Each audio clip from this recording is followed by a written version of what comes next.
Assalamualaikum warahmatullahi wabarakatuh.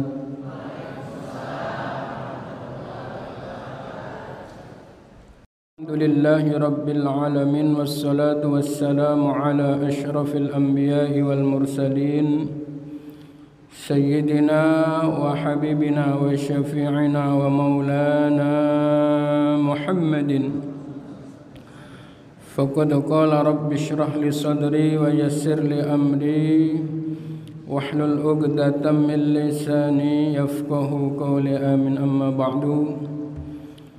Hadratal mukarramin wal mukarramat, para yang mulia, wabil khusus kepada Bapak Ketua DKM Masjid Jami Al-Fajar beserta seluruh staf dan jajarannya, kepada para guru, para tokoh, para hujjaj, hadirin hadirat jamaah Majelis Taklim Masjid Jami Al-Fajar, yang semoga kita semua dimuliakan Allah Subhanahu wa taala.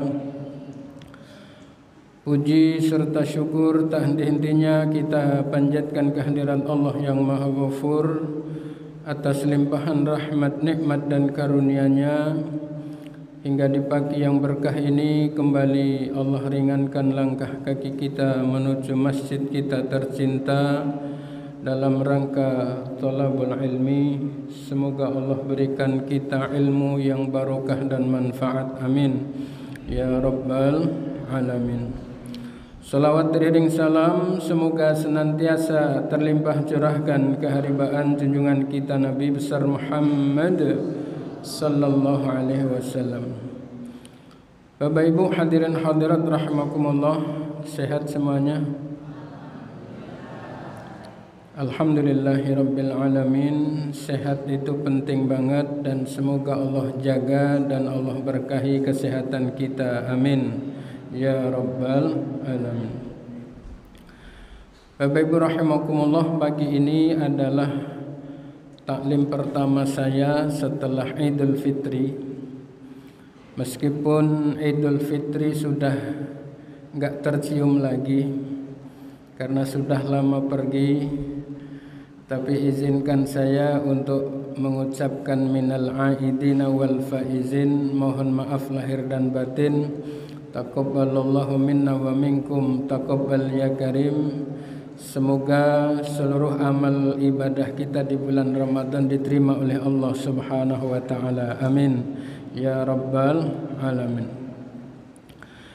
Bapak Ibu rahimakumullah, di pertemuan pertama ini mohon izin untuk tidak membuka kitab tafsir sebagaimana biasa.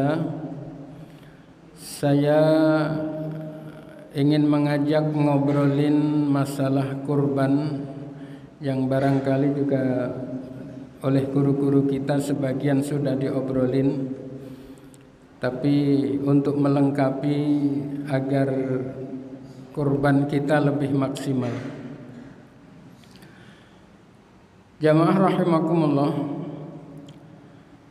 kurban oleh sebagian umat Islam itu masih dipandang sebatas berbagi daging. Sekali lagi, sebagian masyarakat kita, masyarakat muslim, masih memandang bahwa Idul Adha atau menyembelih hewan kurban dilihat masih sebatas berbagi daging. Karenanya kurban oleh masing-masing individu sebagian itu tidak termotivasi, sebagian kurang berminat, sebagian yang penting Lebaran Idul Adha kebagian daging beres.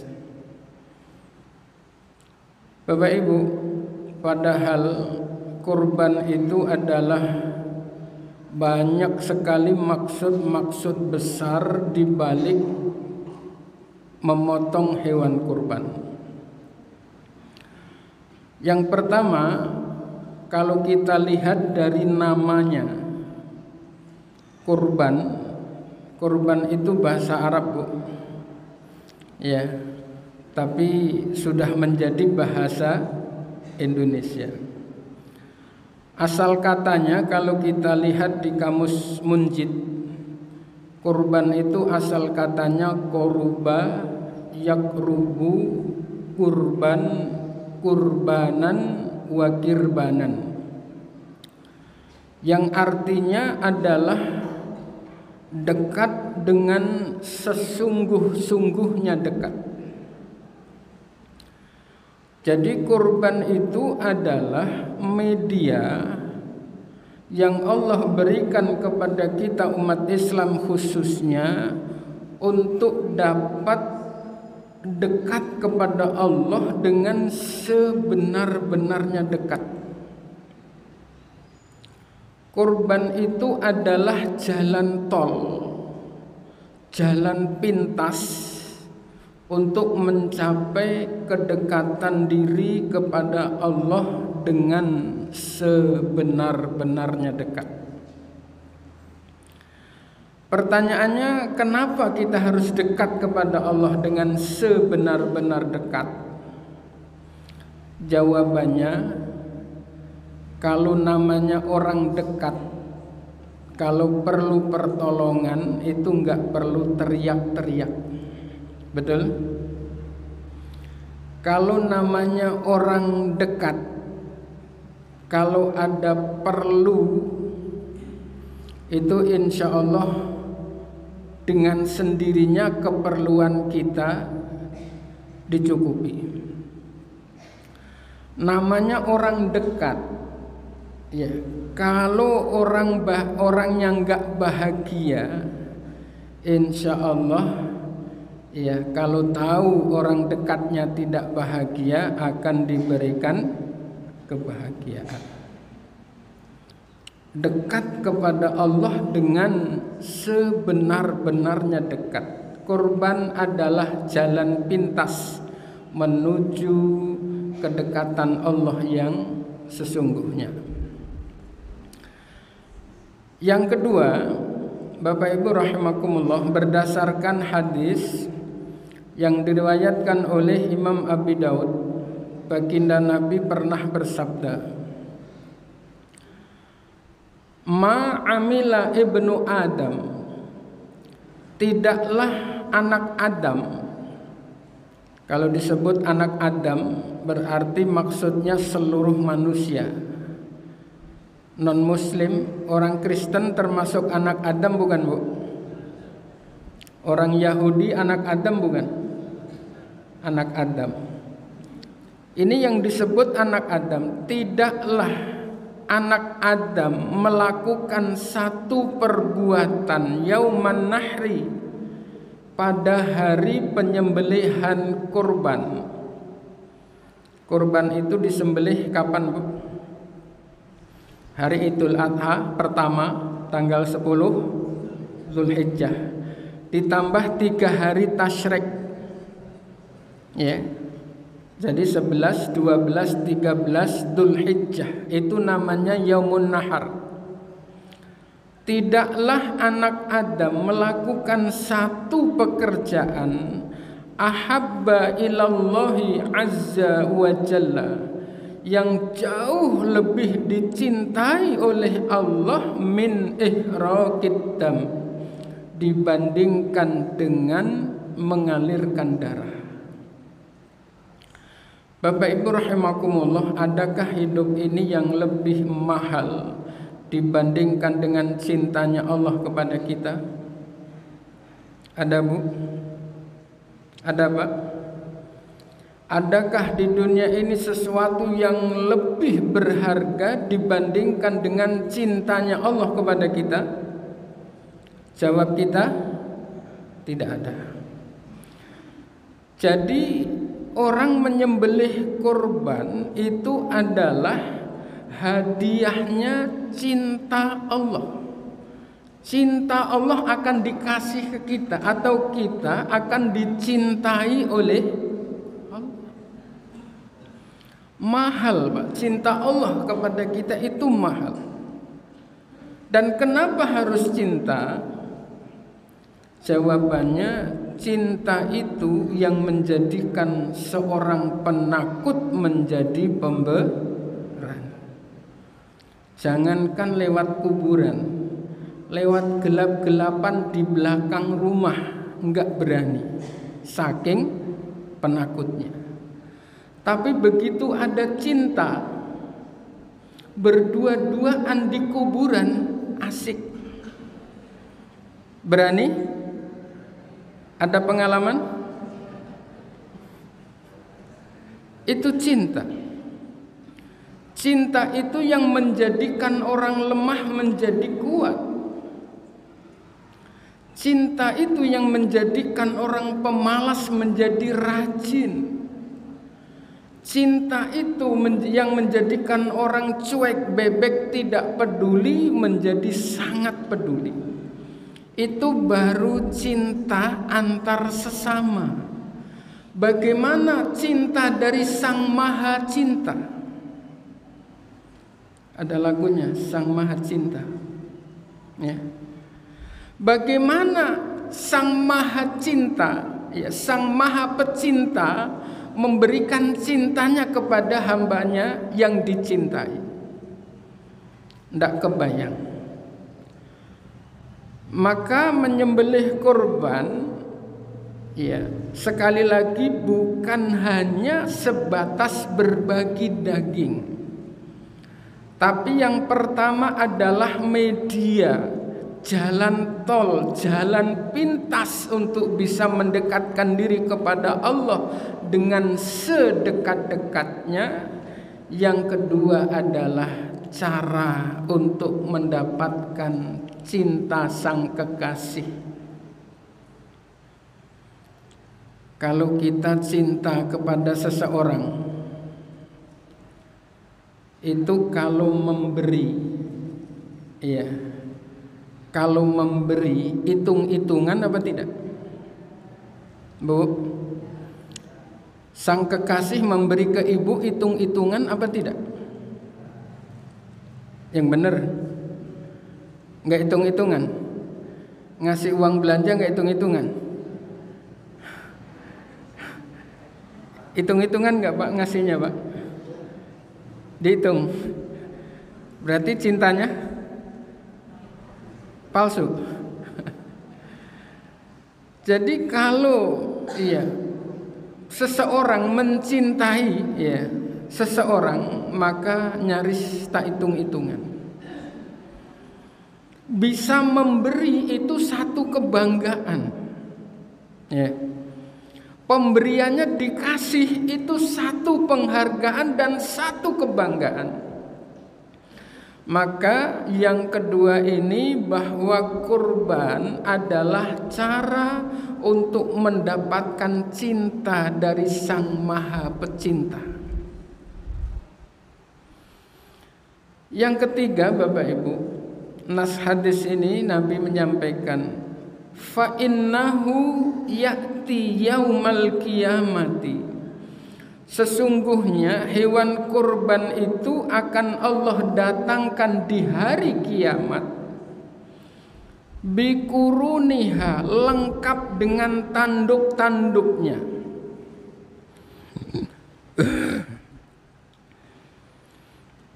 Tandanya suruh ngopi dulu nih, ngopi dulu Bu ya. Kopi beneran.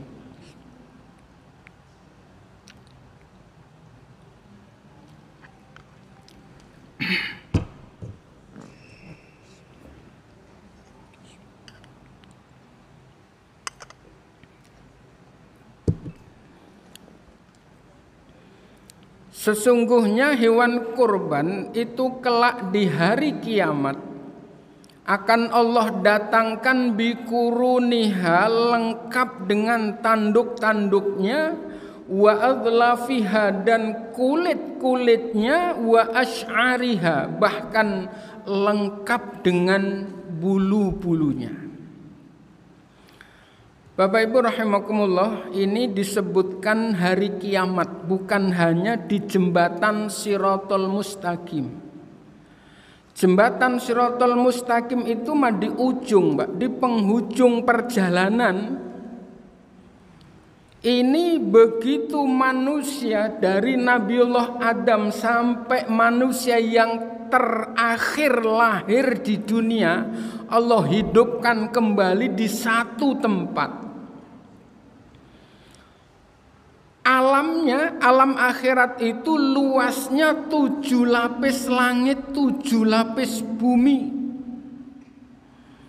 Kalau sama dengan dunia ini, Pak, pada berebut. Tanah kita sebelum kita tempatin mungkin sudah berapa orang yang nempatin. Setelah kita nanti akan ditempatin sampai hari kiamat entah berapa banyak orang.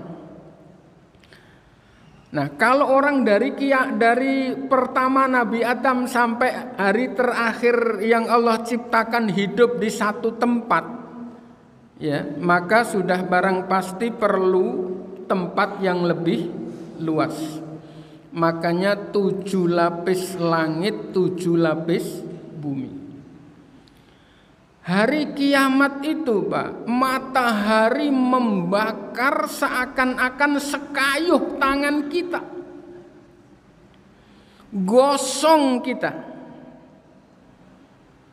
Di sana, Pak, lapar, sangat lapar, tapi tak ditemukan satu pun warteg di sana. Padang juga nggak ada, Pak. Tidak kita jumpai satu suap nasi untuk menghilangkan rasa lapar kita. Tak pula kita temukan setetes air untuk menghilangkan rasa dahaga kita. Semua orang dalam kondisi puncak masalah. Anak lupa siapa orang tuanya, orang tua lupa siapa anak-anaknya. Istri lupa siapa suaminya dan suami lupa berapa istrinya. Istrinya berapa lupa, Pak, enggak dicatat. Semua orang dalam kondisi puncak masalah. Kalau orang punya masalah, Pak, secara alami akan kemana, Pak? Mencari solusi. Betul? Kalau orang terkena musibah gempa bumi, Pak, orang biasanya mau kemana? Mau keluar mencari pertolongan. Dan di hari kiamat itu, Pak, semua orang akan pergi mencari siapa gerangan yang bisa menolong. Orang tua sekali lagi nggak bisa menolong anak-anaknya, anak pun sama tidak bisa menolong orang tuanya. Tahu mereka yang bisa menolong itu hanya satu manusia. Siapa itu? Yaitu Rasulullah Sallallahu Alaihi Wasallam. Cuman Rasulullah ini di mana?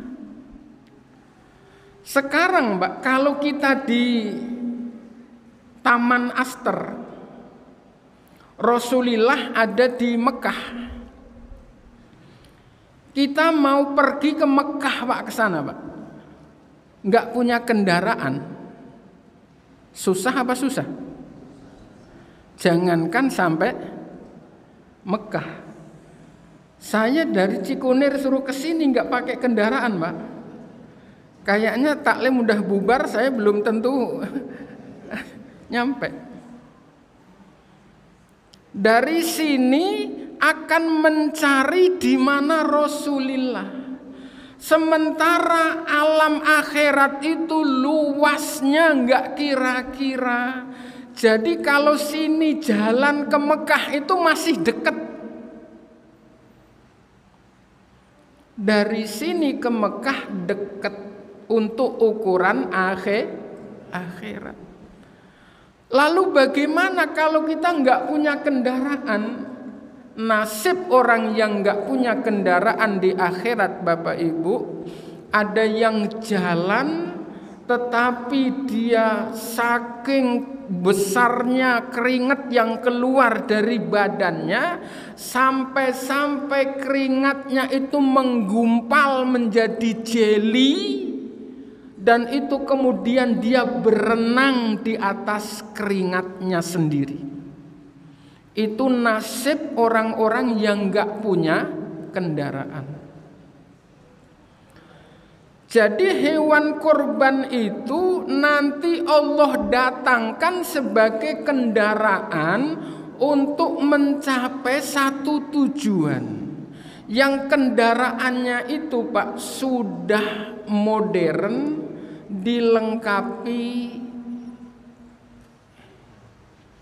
Kalau kita di sini, masa sekarang di sini itu sudah dilengkapi dengan GPS, asalkan kendaraannya itu diupdate. Kalau nggak diupdate, sama seperti ibu hidup sekarang pakai mobil keluaran tahun 60-an. Apa yang terjadi? Ibu harus cari kardus untuk kipas-kipas.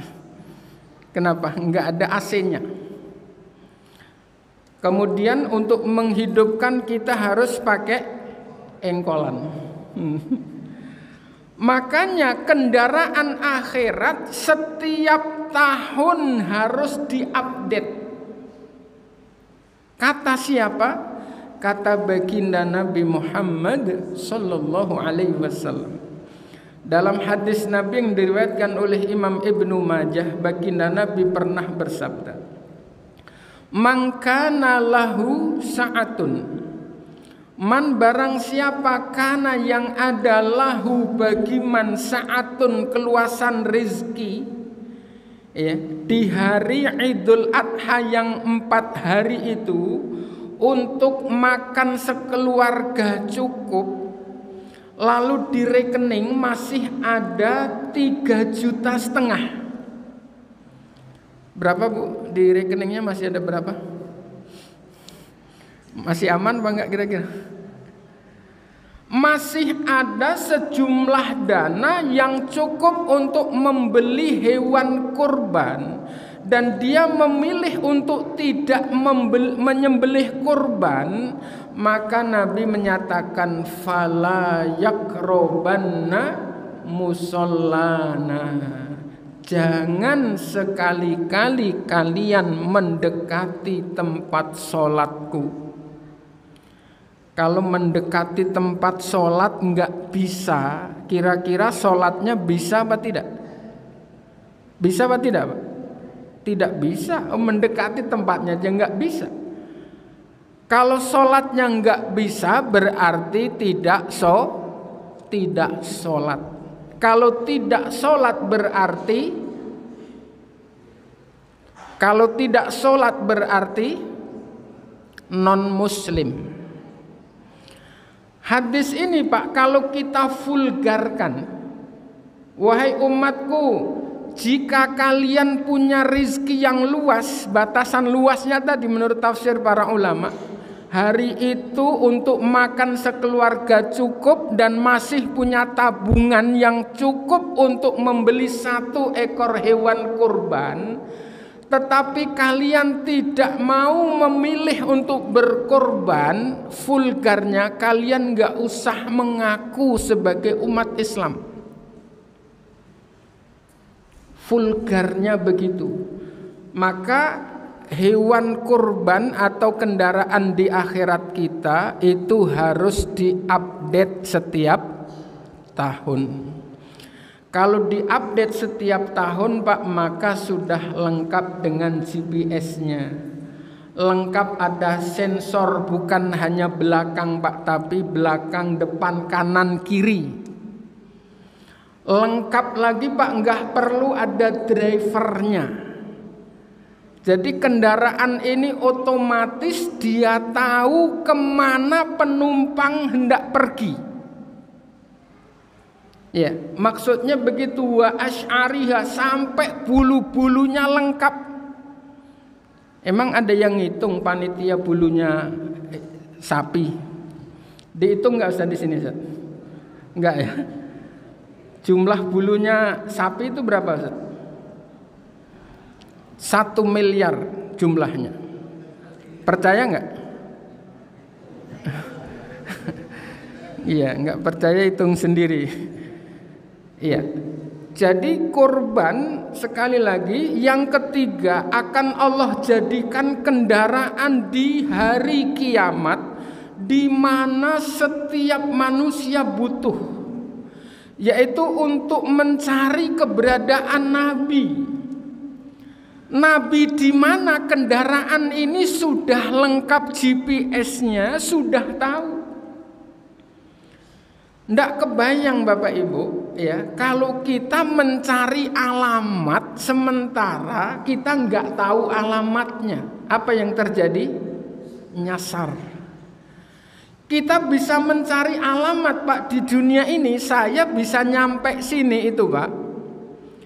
Kalau begitu sudah sampai tandanya udah lewat kolong tol ya, terus ada masjid besar, lewat kantor polisi, ada gapuranya Taman Aster, saya baru belok. Kebayang Pak, kalau misalnya nggak ada jembatan, nggak ada satu bangunan apapun, tidak ada satu pohon pun, tidak ada aspal, tidak ada cor-coran, nyari ke sini Pak, susah apa tidak? Susah. Itu baru di sini Pak, belum di akhirat. Nggak ada sebatang pohon pun kecuali satu-satunya yang di bawahnya ada Rasulullah. Tidak ada pohon di sana kecuali satu-satunya yang di bawahnya ada Telaga Kausar. Kebayang nyari alamat yang jauhnya Pak, nggak hanya sini Mekah. Sini Mekah ini masih urusan dunia yang jaraknya masih terukur. Masya Allah, betapa akan sulitnya. Sehingga yang namanya kurban, kendaraan yang perlu kita siapkan hari ini Pak, mutlak dibutuhkan. Dan setiap tahun harus diupdate. Yang kurban Ustaz, sudah berapa ekor?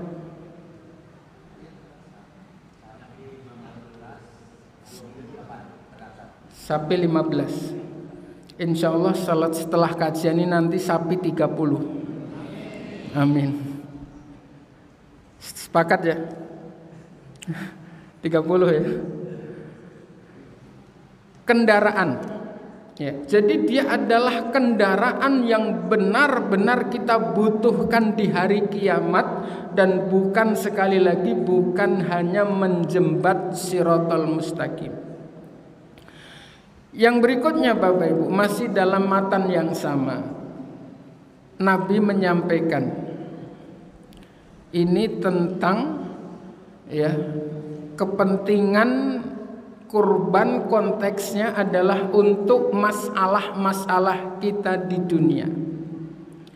Fa innad dama, sesungguhnya darah, la yasila minallahi, nyata-nyata jauh lebih cepat sampai dari Allah bimakanin, di satu tempat, qabla ayyaqa'a ad-damu, sebelum darah merah itu muncrat alal ardi, ke tanah. Perhatikan baik-baik, ini redaksinya unik ya. Nabi menyebut dalam redaksi ini 2 macam darah ya. Saya ulang,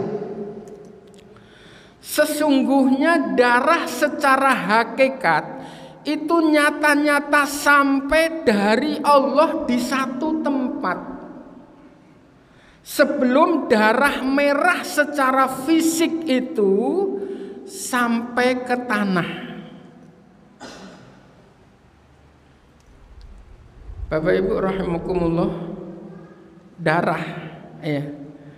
Darah yang merah itu kira-kira muncrat dari leher ke tanah.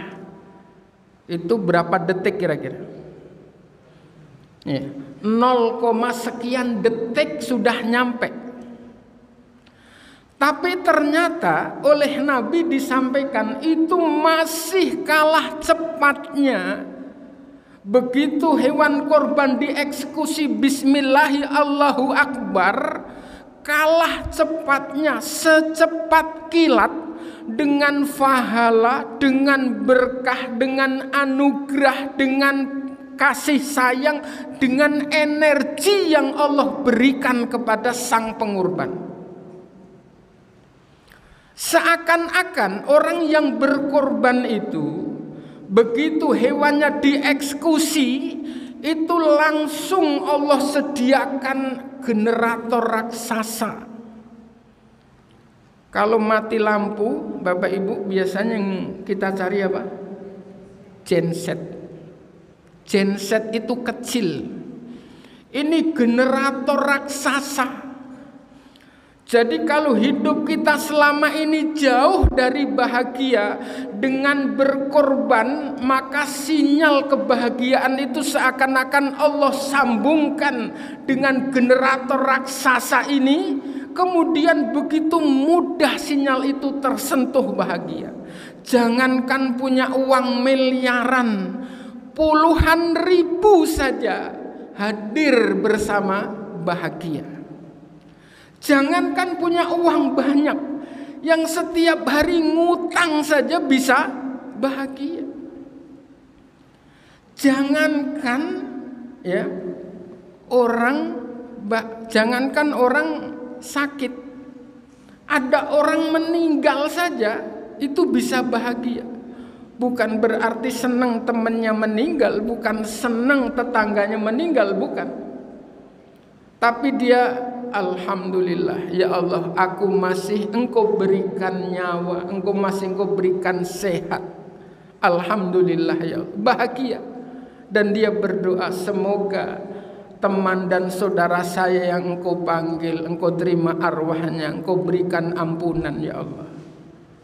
Bayangkan yang lain stres, mendengar tetangganya meninggal stres. Tetangga kirinya meninggal 2 kali stres. Depan rumahnya meninggal lagi 3 kali stres. Belakang rumah meninggal lagi, ikut nyusul. Kenapa? Sinyal bahagianya yang sudah mati begitu sulit untuk bisa menerima sinyal-sinyal bahagia itu. Tapi orang yang berkorban, Allah sambungkan sinyal bahagia itu dengan energi besar, sehingga begitu mudah untuk mendapatkan kebahagiaan. Orang lain begitu susah, begitu gelisah, tapi dia bahagia. Orang yang punya cita-cita, kata orang lain mustahil, kata orang nonsen bisa direalisasikan, tapi bagi orang yang berkorban tidak begitu. Bisa jadi Allah sambungkan cita-citanya dengan generator yang raksasa itu, sehingga cita-cita yang kata orang lain mustahil untuk dapat dicapai, bisa jadi dengan mudah itu cita-cita didapatkan dengan lebih dari sekedar yang dibayangkan. Kenapa? Ada energi besar. Masalah datang silih berganti. Satu masalah belum selesai, datang masalah kedua. Masalah kedua belum sempat berpikir mencari jalan keluar, datang masalah ketiga. Masalah ketiga belum sempat ketemu solusinya, datang lagi masalah keempat. Datang silih bergantinya, seakan-akan gak ada ujungnya. Tapi ketika berkorban, maka seakan-akan masalah itu Allah sambungkan dengan generator yang raksasa tadi, sehingga seluruh masalah kita bisa kita selesaikan tanpa masalah. Kata siapa? Kata Pegadaian. Ada pengalaman, Pak. Pegadaian hari ini, Pak, naik ya, berita kemarin saya baca, Pak, naik sampai 40%. Berarti banyak orang yang menyelesaikan masalah tambah masalah. Jadi Pegadaian menyelesaikan masalah tambah masalah ya. Tapi dengan cara ini menyelesaikan masalah tanpa masalah, benar-benar tanpa masalah. Ini bukan omong kosong, Pak. Bapak Ibu, bukan omong kosong ya. Kalau kita tidak percaya berarti tidak percaya sama Nabi Muhammad. Kalau tidak percaya sama Nabi Muhammad berarti tidak percaya sama Allah. Ada salah satu majelis taklim yang ketika hadis ini saya sampaikan, ya, dia ketika kesempatan tanya jawab, ya, dia bilang, Ustadz, saya benar-benar merasakan ya dari hadis yang Ustadz baca tadi. Saya dulu itu kurban, memaksakan diri ya, dengan uang yang sebagian saya pinjam, saya berkorban. Tapi korban itu belum sempat disembelih, Ustadz, belum dipotong. Subhanallah, saya dapat pekerjaan yang lebih dari sekedar saya buat membayar utang dana yang saya buat korban, bahkan jauh lebih dari itu. Akhirnya tahun berikutnya saya korban 2, tahun berikutnya saya korban 3 ekor kambing, tahun berikutnya 4, 5 sampai 7. Dan dia, Bapak Ibu, tahun ini ya, karena jamaah tetap di majelis-majelis seperti ini, dia berkorban 2 ekor sapi yang sapinya masing-masing harga 60 juta. Kenapa? Dia bukan katanya, dia begitu yakin. Dan itu benar-benar menjadi anak tangga ya, mohon maaf, menjadi orang yang uangnya nggak berseri lagi gitu. Anak tangganya itu diantaranya salah satu korban itu. Setiap tahun Allah kasih solusi untuk bisa menyelesaikan semua masalah dengan korban. Setiap setahun sekali Allah datangkan kesempatan untuk naik tingkat dengan berkorban. Makanya ya, korban itu ya jangan cuman satu. Meskipun hukum korban itu adalah sunnah kifayah.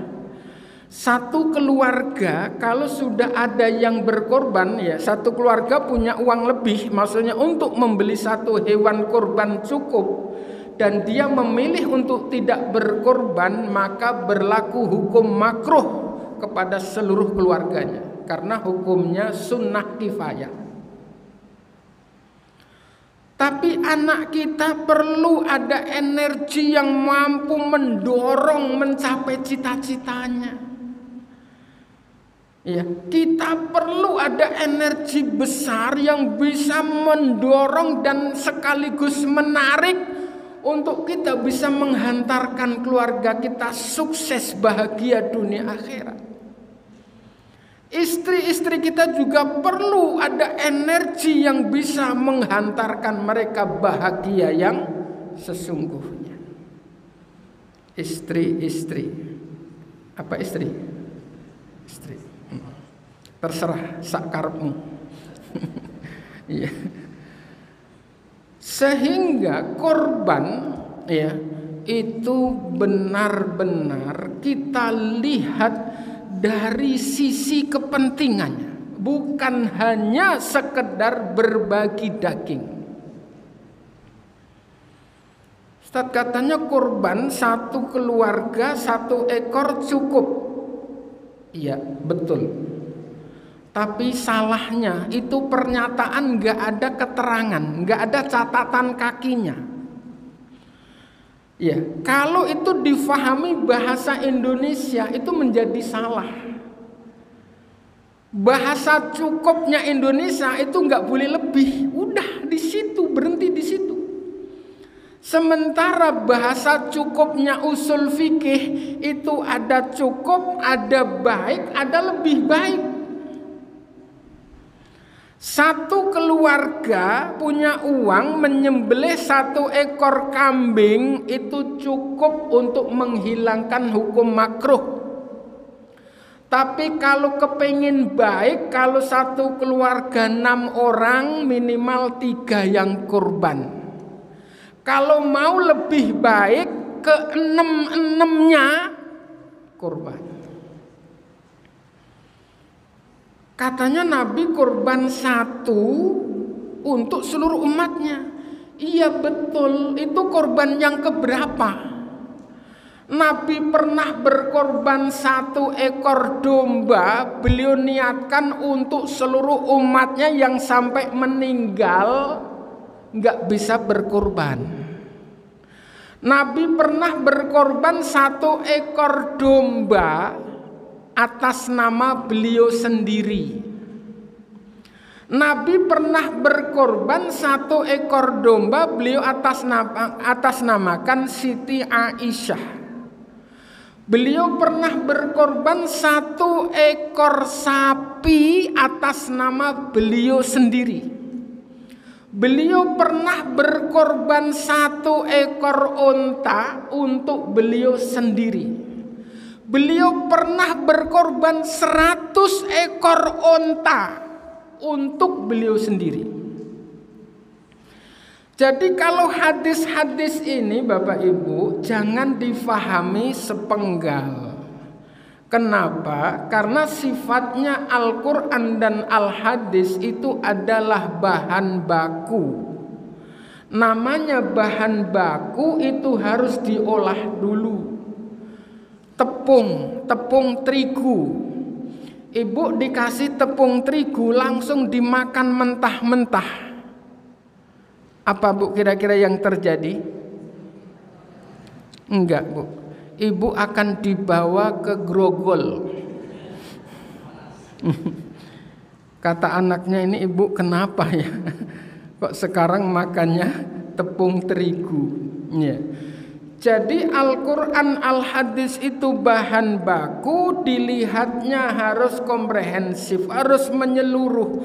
Maka ulama-ulama fikih berijtihad tentang kurban, ya, bahwa 1 ekor kambing itu atas namanya 1 orang, tapi 1 keluarga jika sudah ada yang berkorban, berkahnya meliputi sekeluarga.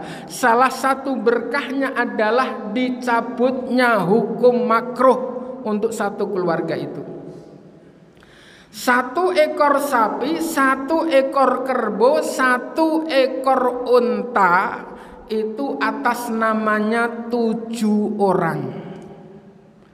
Tapi mohon maaf Bapak Ibu, mohon jangan kurban unta. Ya, jangan gaya-gayaan di Indonesia kurban unta. Kenapa? Habis selesai kurban Bapak Ibu ditangkap polisi. Kenapa? Unta di Indonesia hewan yang dilindungi. Jadi jangan gaya-gayaan motong unta. Iya.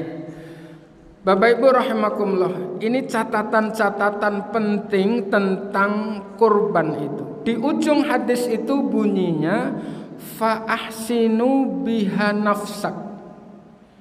Ya, fa ahsinu biha nafsak. Ini kalimat ini, Pak, ditafsirkan oleh beberapa ulama tafsir berbeda-beda.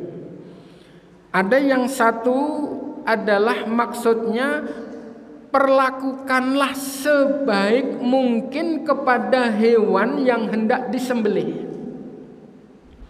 Makanya kalau di kampung saya sana Pak, di Purwodadi, Jawa Tengah, kalau hewan yang mau dikurban itu dimandikan dulu Pak. Iya, dimandikan. Habis itu dari tempat dicancangnya ke tempat eksekusi Pak, itu dikasih kain putih di punggungnya. Nah, begitu, baru di tempat. Nah, itu perintah ini fa ahsinu biha nafsak.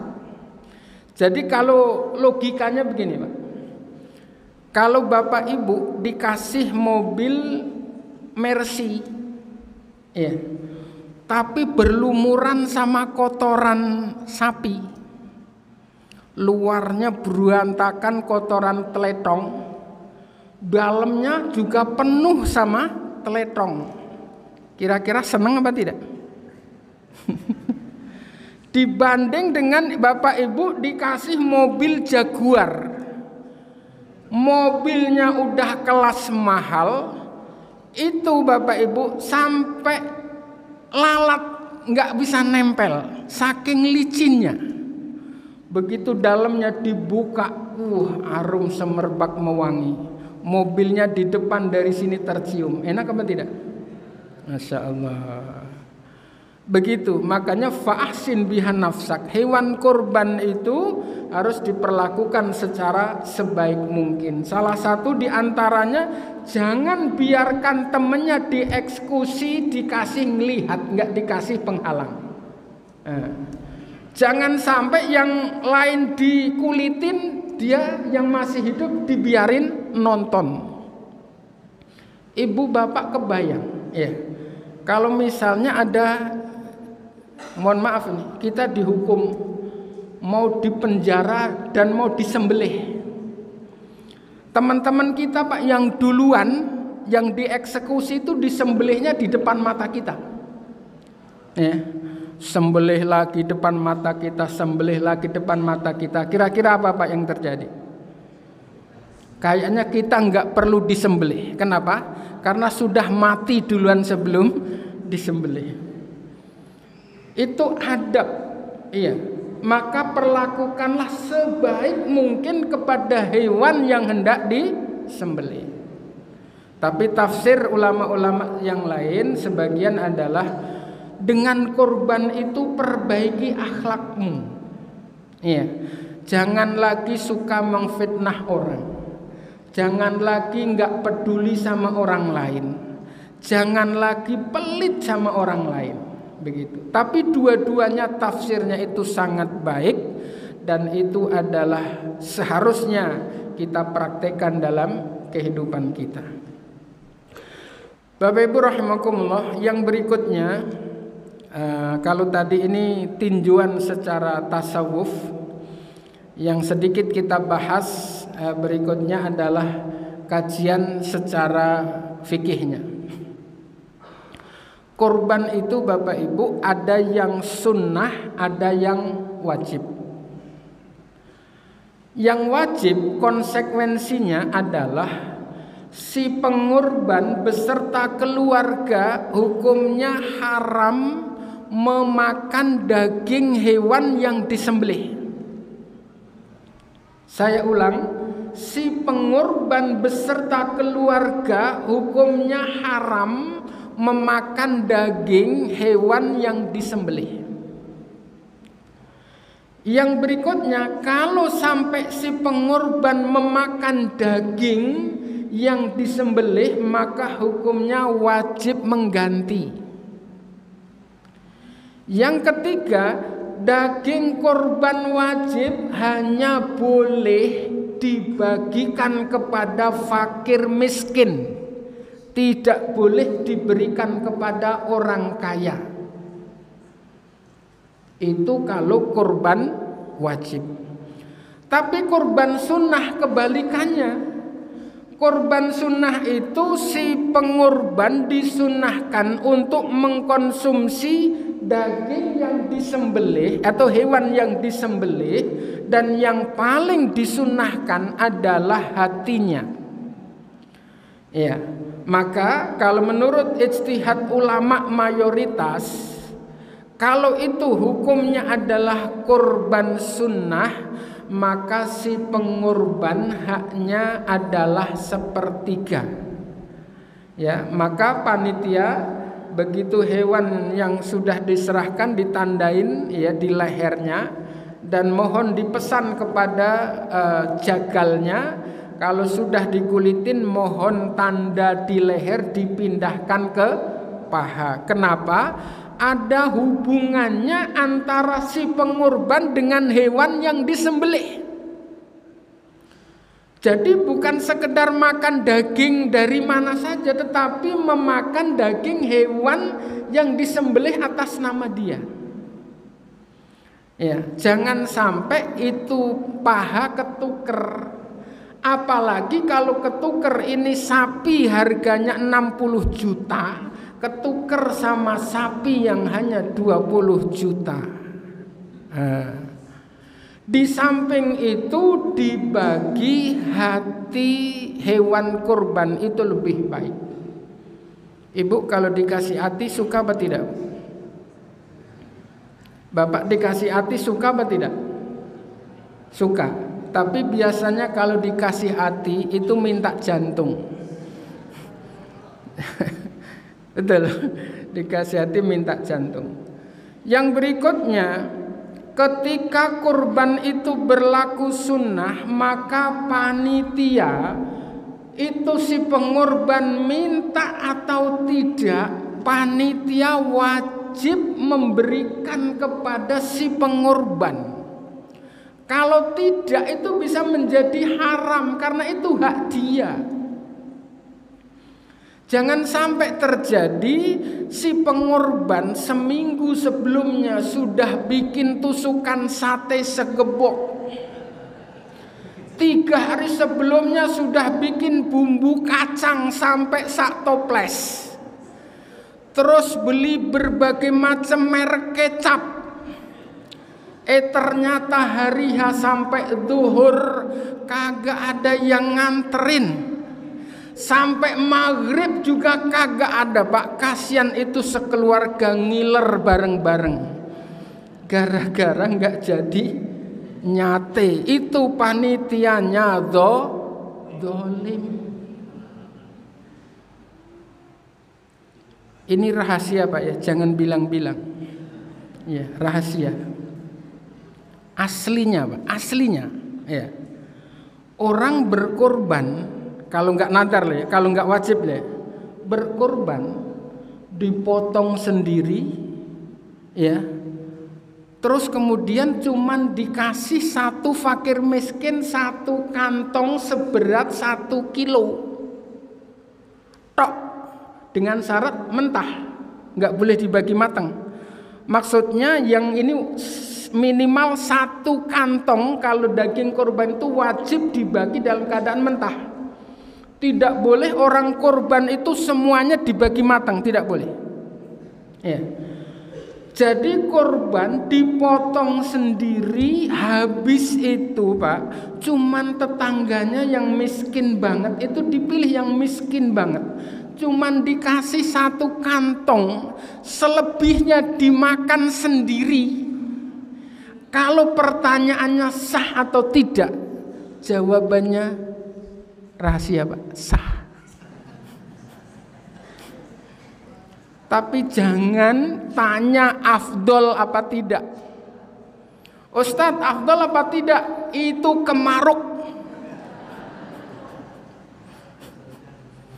Ya Allah. Makanya kalau 1/3 enggak dibagi, padahal dia bukan wajib dan dia tidak bilang, Ustadz saya enggak usah dikasih, maka daging itu haram, itu dimakan orang, itu haknya pengorban.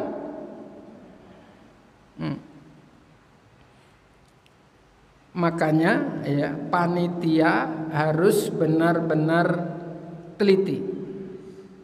Iya.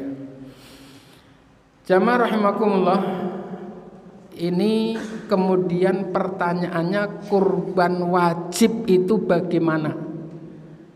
Ini yang banget banget perlu diketahui.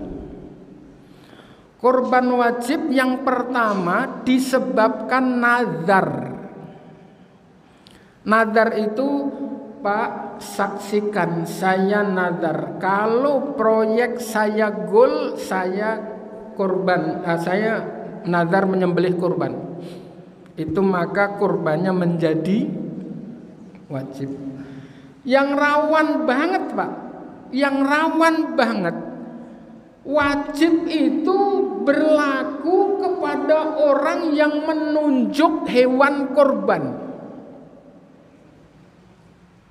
Ya, sapi ditunjuk, ini hewan kurban saya. Masya Allah, Pak, itu berlaku hukum wajib. Bahkan di fikih manhaji, Pak, fikih manhaji, ya. Ini yang kita buat ngaji di At-Taqwa sana, At-Taqwa di luar komplek ini, ya. Di babul udhiyahnya, kalau ada orang menunjuk hewan, ini kurban saya. Setelah ditunjuk, Pak, ini hewannya sakit. Nggak tahu kenapa itu ditunjuk jadi sakit. Maksudnya sakit sampai hari H, Pak, itu nggak memenuhi syarat untuk dijadikan hewan kurban. Maka hewan itu tetap wajib disembelih. Buka di fikih manhaji di babul udhiyah. Gitu. Ini rawan banget